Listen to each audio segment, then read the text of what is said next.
Baby, it's a very hard decision for me to say sorry.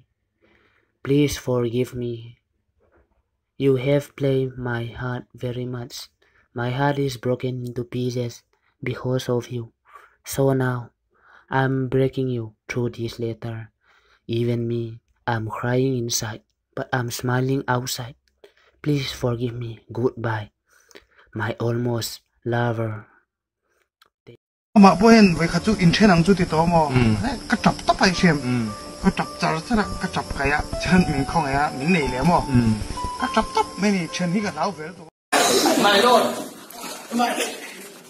you know what we going to use? You know that you know all.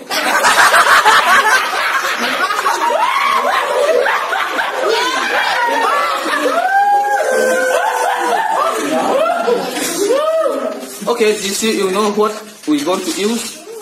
Please respond me.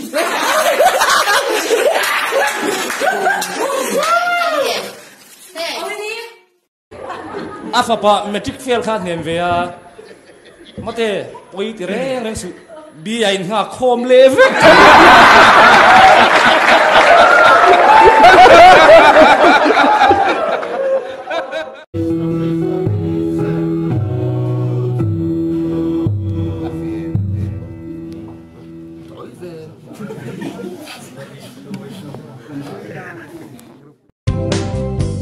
phụ chia lưu mò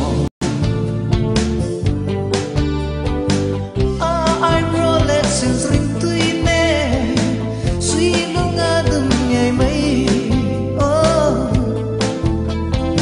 suy lunga dum ngày mấy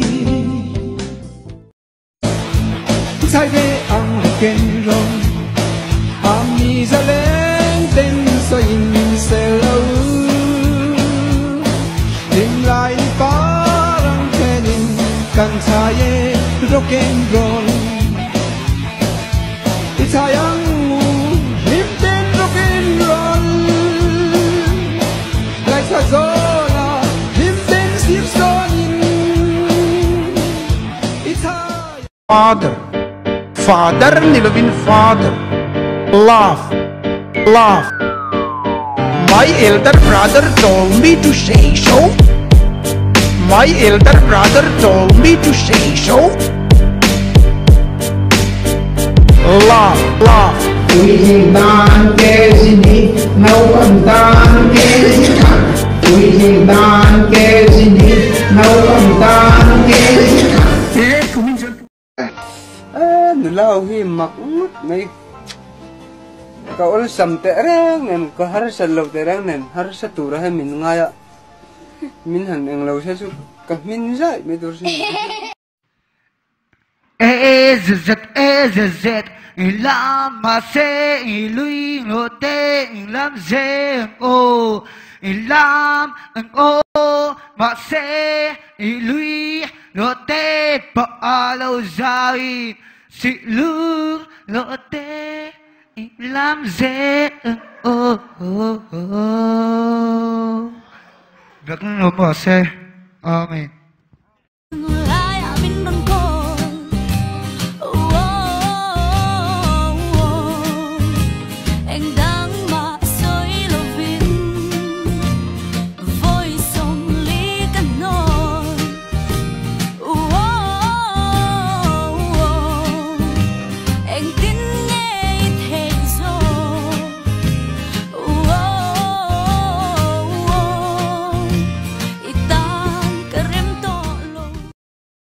Tu kino yen chome engi kan ni ring ring Em